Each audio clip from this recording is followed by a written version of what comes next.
आज के वीडियो में मैं बताने वाला हूँ कि लार्ज कैप, स्मॉल कैप और मिड कैप को कैसे पहचानें। बहुत सारे लोग कंफ्यूज रहते हैं कि लार्ज कैप कौन सा है, स्मॉल कैप कौन सा है, मिड कैप कौन सा है। जैसे वो प्राइस दे के डिसाइड कर लेते हैं कि ये लार्ज कैप है, ये स्मॉल कैप है, ये मिड कैप है। जैसे मान लीजिए मैं एग्जांपल देता हूँ, एक वोडाफोन आइडिया का अभी 9-10 रुपये का उसका प्राइस चल रहा है। तो बहुत सारे लोग क्या बोलते हैं कि ये पेनी स्टॉक है, छोटा स्टॉक है, इसमें पैसा लगाएंगे तो ज़्यादा ग्रोथ होगा, ये अभी छोटा है और भागेगा।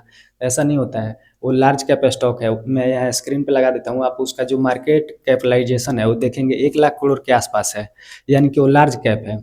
और बहुत सारे स्मॉल कैप के ऐसे ऐसे स्टॉक हैं कि जो 2-2 लाख 1-1 लाख के हैं। जैसे एलसीड इन्वेस्टमेंट है, स्क्रीन पे मैं लगा देता हूँ, आप देख लीजिए, मात्र 2000 करोड़ का उसका मार्केट कैपिटलाइजेशन है और वो 2 लाख का शेयर है।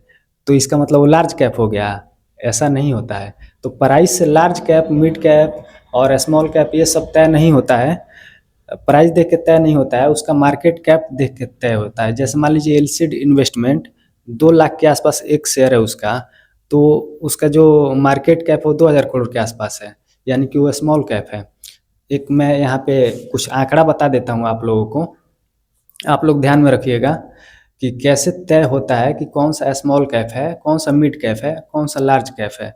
तो आंकड़ा मैं सबसे पहले स्मॉल कैप का बता देता हूँ कि जिसका मार्केट कैप 5000 करोड़ से कम रहता है वो है स्मॉल कैप, और जिसका मार्केट कैप 5000 करोड़ से लेके 20000 करोड़ के बीच में रहता है वो मिड कैप कैटेगरी में आता है।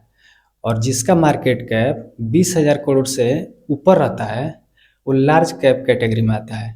तो बहुत सारे लोग क्या करते हैं कि ये सब मार्केट कैप पे ध्यान नहीं देते हैं, वो सिर्फ प्राइस देखते हैं कि इसका प्राइस 4000 है, इसका 5000 है तो ये लार्ज कैप है, और इसका 2 रुपये है, इसका 5 रुपये है प्राइस तो ये स्मॉल कैप है, ये पेनी स्टॉक है। तो प्राइस देख के कैटेगरी तय नहीं होता है कि कौन सा लार्ज कैप है, कौन सा स्मॉल कैप है, कौन सा मिड कैप है। उसके मार्केट कैपिटलाइजेशन से तय होता है कि कौन सा मिड कैप है, कौन सा लार्ज कैप है, कौन सा स्मॉल कैप है। एग्जाम्पल के तौर पे आपको समझा देता हूँ, अगर आपको इन्वेस्ट करना है तो लार्ज कैप जो स्टॉक है वो हाथी है, हाथी समझ लीजिए उसको। धीरा चलेगा लेकिन मजबूत है।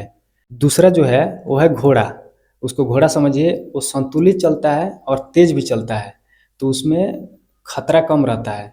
और तीसरा जो है वो है चीता, तेज लेकिन खतरनाक। तेज चलेगा लेकिन खतरा भी ज़्यादा रहेगा, तो तीसरा यानी कि स्मॉल कैप, आप उससे बच के रहिए। अगर ज़्यादा रिस्क लेना चाहते हैं तब उसमें जाइए, नहीं तो बच के रहिए उसमें। वीडियो कैसा लगा आप लोग कमेंट करके बताइए, और किसी टॉपिक के ऊपर भी आप लोगों को वीडियो चाहिए तो कमेंट करके बताइए, मैं ला दूंगा वीडियो उसके ऊपर।